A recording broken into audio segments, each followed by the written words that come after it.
Hello বন্ধুরা, welcome to my channel.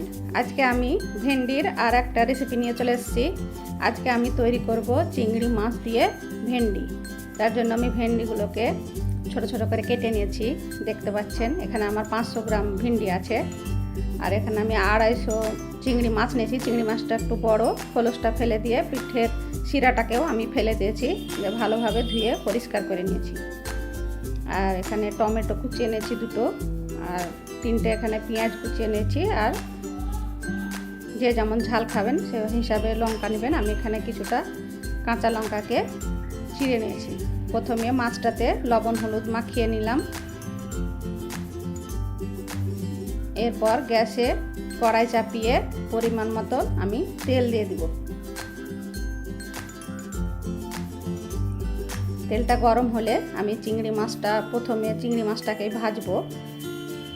চিংড়ি মাছটা ভাজা হয়ে গেলে ওই তেলে আমি ভেন্ডিটাকে সামান্য ভেজে নেব। প্রথমে চিংড়ি মাছটা ভাজলে তেলে চিংড়ি মাছের ফ্লেভারটা চলে আসে। তারপরে ভেন্ডিটা ভাজলে ভেন্ডিটা খেতে ভালো লাগে, আর ভেন্ডিতে মাছের ফ্লেভারটা খুব সুন্দরভাবে ঢুকে যায়। আমার মাছ ভাজা হয়ে গেছে, মাছটা আমি তুলে নিলাম। আর আমি তেল দেব না, এই তেলেই ভেন্ডিটাকে ভেজে নেব। আমি লবণ হলুদ দিব না, যেহেতু মাছটা প্রথমে ভেজেছি, মাছে লবণ হলুদ দেওয়া ছিল। আমি ওই লবণ হলুদেই আমি ভেন্ডিটা ভেজে নিলাম। আপনারা প্রয়োজন মনে করলে সামান্য লবণ হলুদ দিয়ে দিবেন। আমি লবণ হলুদ দিই নাই। খুব বেশিক্ষণ ভাজবো না, লালা ভাবটা কমে গেলেই আমি ভেন্ডিটাকে তুলে নেব।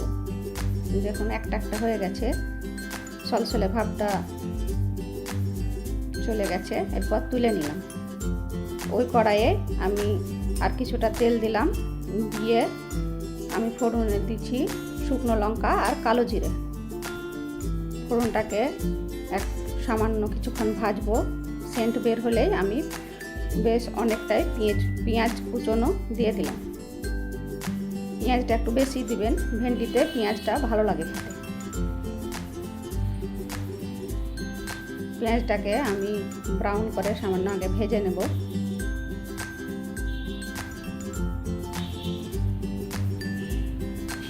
দেখুন পেঁয়াজে কালার ধরে গেছে। এরপর আমি কুচনো টমেটোটা দিয়ে দিলাম। এখানে আমার 2টো টমেটো আছে। আর যে যেমন ঝাল খাবেন সেই হিসাবে কাঁচা লঙ্কা দিবেন। আমি আজকে একটু ঝালঝালি করব, তাই কাঁচা লঙ্কা দিলাম। আর এখানে আদা রসুন আর কাঁচা লঙ্কার পেস্ট দিয়ে দিলাম। এরপর লবণ হলুদ যা যা আমরা ডেলি মশলা যেগুলো আমরা ব্যবহার করি ওই সব মশলা এবার দিতে থাকবো। লবণ দিয়ে দিলাম। এরপরে হলুদ, জিরে, ধনে আর শুকনো লঙ্কার গুঁড়ো দিয়ে ভালোভাবে মশলাটাকে আমি কষাবো।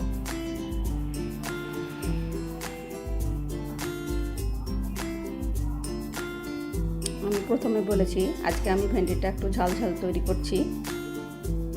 যাদের বাড়িতে বাচ্চারা খাবে কিংবা ঝাল যারা কম খান, লঙ্কার ভাগটা কমিয়ে দেবেন। মশলাটা যাতে পুড়ে না যায় সেই জন্য সামান্য জল দিয়ে আমি মশলাটা ভালোভাবে কষাবো। টমেটোটা যেন একদম নরম হয়ে যায় আর কাঁচা গন্ধটা চলে যায়।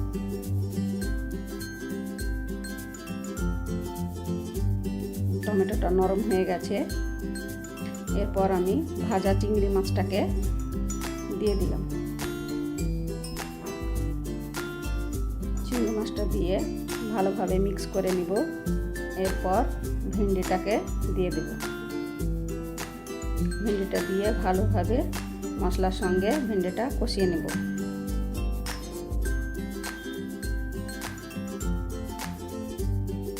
এরপর আমি ছোট্ট কাপের 1 কাপ জল দিয়ে দিলাম। জল দিয়ে ভালোভাবে মিক্স করে আমি ঢাকা দিয়ে রান্না করব ভেন্ডিটা সেদ্ধ হওয়া পর্যন্ত। জলটা দিয়ে আমি ঢাকা দিয়ে দিলাম।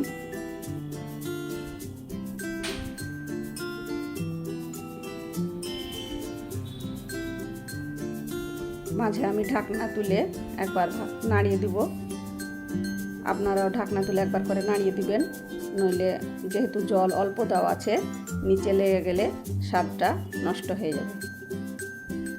আর একবার ঢেকে দেব।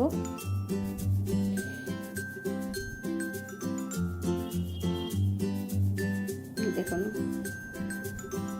তেল উপরে ভেসে উঠেছে, আর ঝোলটাও গা মাখা হয়ে আছে। এরকমই থাকবে। আমার ভেন্ডিও সেদ্ধ হয়ে গেছে। লবণ চেক করে আমি দেখলাম সামান্য লবণটা কম আছে, তাই লবণ দিয়ে দিলাম। আর সব শেষে আমি কুচনো ধনে পাতা দিয়ে আমি গ্যাস অফ করে দেব।